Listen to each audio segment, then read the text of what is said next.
Olá, sejam bem-vindos ao Planeta Pirata e eu sou o Gilson Bento.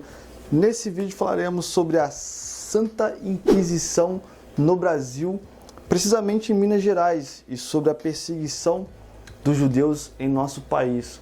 Para entendermos essa história, precisamos falar da diáspora judaica, que é um termo destinado à saída dos judeus de Israel, e isso começou lá atrás, quando os babilônios, por volta de 597 a.C., no qual levaram boa parte dos judeus para a Babilônia e para outras regiões dominadas por eles. E depois veio o domínio romano na região de Israel, por volta de 63 a.C., culminando no cerco romano, no qual sitiaram a cidade de Jerusalém em 70 depois de Cristo, destruindo o Templo de Salomão, fazendo que muitos judeus procurassem se abrigar em outras regiões. Ao passar dos séculos, os judeus que habitaram a Europa se dividiram em duas regiões. Os que foram para a Alemanha ficaram conhecidos como Askenazes, e os que foram viver na Península Ibérica foram chamados de sefarditas. Na Idade Média, a Igreja Católica começou uma perseguição a pessoas que não se enquadravam dentro de suas regras, como mulheres que viviam sozinhas, eram consideradas bruxas, homens estudiosos que encontravam na ciência o desenvolvimento da humanidade. Muitos eram perseguidos e queimados vivos como herege. Como exemplo, o teólogo, médico e filósofo Miguel de Cervantes, que foi o primeiro europeu a descrever a circulação pulmonar, ele foi denunciado à Santa Inquisição e morto na fogueira no século XVI.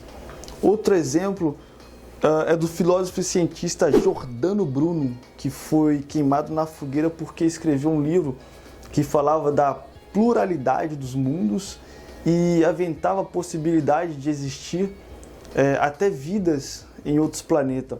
Infelizmente, a lista continua. Alguns tiveram até que desmentir seus achados para não ter o mesmo fim. A perseguição da Santa Inquisição de ofício, promovida pela Igreja Católica e autorizada pelo Papa através de bulas papais na época, não parou por aí. E ela estendeu para os judeus na Península Ibérica. E em 1483, os reis Fernão de Aragão e Isabela de Castela, da Espanha, indicaram Tomás de Torquemada para investigar e punir os judeus e os mouros que viviam na península. Muitos foram torturados, julgados e punidos na fogueira. Outros se converteram, mas continuavam com as práticas judaicas em casa. Porém, assim que descobertos, eram presos, torturados, julgados e mortos na fogueira. Mas uma boa parte conseguiu deixar seus pertences e ir para outros países, como, exemplo, Dom Isaac Abravanel, que foi um judeu muito rico e influente, que financiou tanto a Espanha como Portugal, mas foi embora junto com seu povo, mesmo tendo a permissão dos reis para ficar na Espanha. Nosso Silvio Santos é descendente direto do Dom Isaac Abravanel. Até se vocês quiserem, posso fazer um vídeo sobre esse grande homem que foi o antecessor do Silvio Santos. Muitos judeus foram para a Grécia, Alemanha, Rússia, Portugal. Os que foram para Portugal no primeiro momento foram perseguidos e muitos tiveram seus filhos arrancados, pois não aceitavam a conversão. Outros acabavam se convertendo à força, mas continuavam com as práticas em casa. Esses ficaram conhecidos como cristãos novos. Assim que Portugal começou as suas excursões para o Brasil no século XVI, muitos cristãos novos vieram para o Brasil em busca de uma vida nova e que pudessem praticar sua fé longe da perseguição católica. Mas a perseguição continua em solos brasileiros. A rota dos cristãos novos era Portugal, estado da Bahia. Alguns foram para o Ceará, outros para o Rio de Janeiro. E do Rio de Janeiro se espalhavam para Minas E em Minas, os primeiros foram para Ribeirão do Carmo, conhecida hoje como Mariana, e depois se espalharam para Ouro Preto, Sabará, São João del Rei, Catas Altas, Caeté, Congonhas do Campo, né, Diamantina e outras cidades menores ali em volta de Mariana. Catalogado uma lista de nomes e sobrenomes desses cristãos novos que chegaram até o Brasil, como Miranda, Nunes de Miranda, Moraes, Nunes Sanches, Bicudo, Royce, Arruda de Sá, Mendonça, Paiva, Rodrigues, Correia, Sanches, Frois, Cunha, Rodrigues, Pinto, Almeida e outros.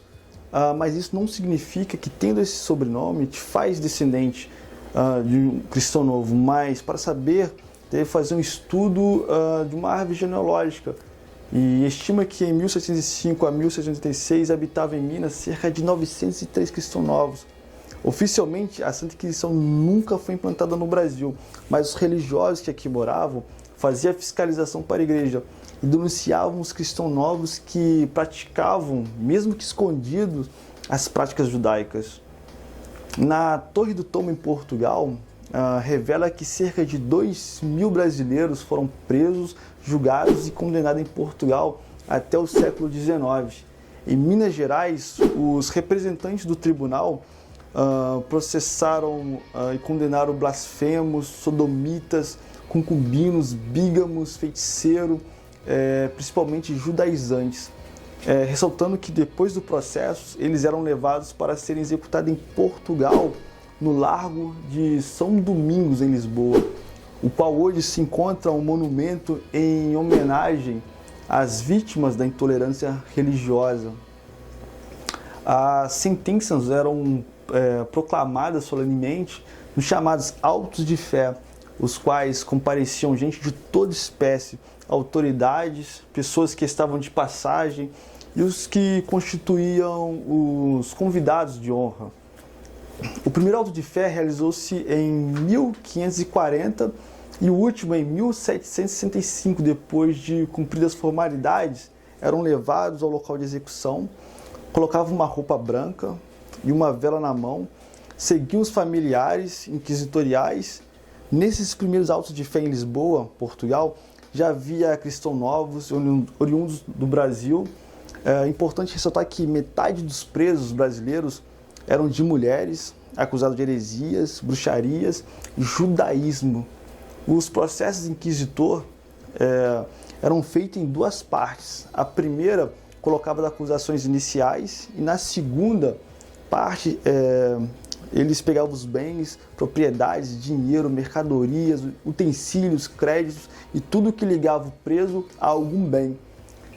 Nessa sessão começava os interrogatórios, que podiam ser usados métodos de tortura pelos inquisidores de tormenta. O preso era examinado por um médico antes das práticas e depois assinava um documento se responsabilizando por qualquer dano sofrido durante as práticas de torturas. Era usado, como para a prática de tortura, o potro e o polé, mas a barbárie e a monstruosidade eram tanta que não restava outra opção senão confessar o suposto crime, mesmo sendo inocente, só para acabar com o sofrimento. Com a Revolução Liberal do Porto, em 1821, foi abolida a Santa Inquisição em Portugal. E no Brasil, com a independência de 1822, reforçou de vez o fim da perseguição promovida pela Igreja. Essa parte de nossa história ainda é pouca divulgada e nem se ensina nas escolas, mas certo é que muitos brasileiros são descendentes de judeus cristãos novos, que ainda não sabem há práticas familiares como não varrer a casa aos sábados, referente ao sabá, não contar estrelas porque dá verruga nos dedos, algo que ainda é contado às crianças, para não ficarem se expondo aos vizinhos, porque na época, para não ficar se expondo aos vizinhos, na sexta-feira, para começar o sabá, que o sabá começa da sexta para o sábado. Os pais que ainda abençoam seus filhos passando a mão sobre a cabeça do filho. Na culinária, Há famílias que fazem pães trançados e outras práticas, né, que foram ensinadas de geração em geração, mas por medo da Inquisição ficaram sem explicação e escondidas. Nesse vídeo usei um livro para pesquisar chamado A Inquisição em Minas Gerais no século XVIII, terceira edição, de Neuza Fernandes, que é a maior especialista de judeus cristãos novos no Brasil. Nesse livro há nome dos cristãos novos, as cidades que eles moraram, e isso pode ajudar também na busca pelos seus antepassados. E você, será que a sua família não descende dos cristãos novos? Conta aqui embaixo aqui pra gente.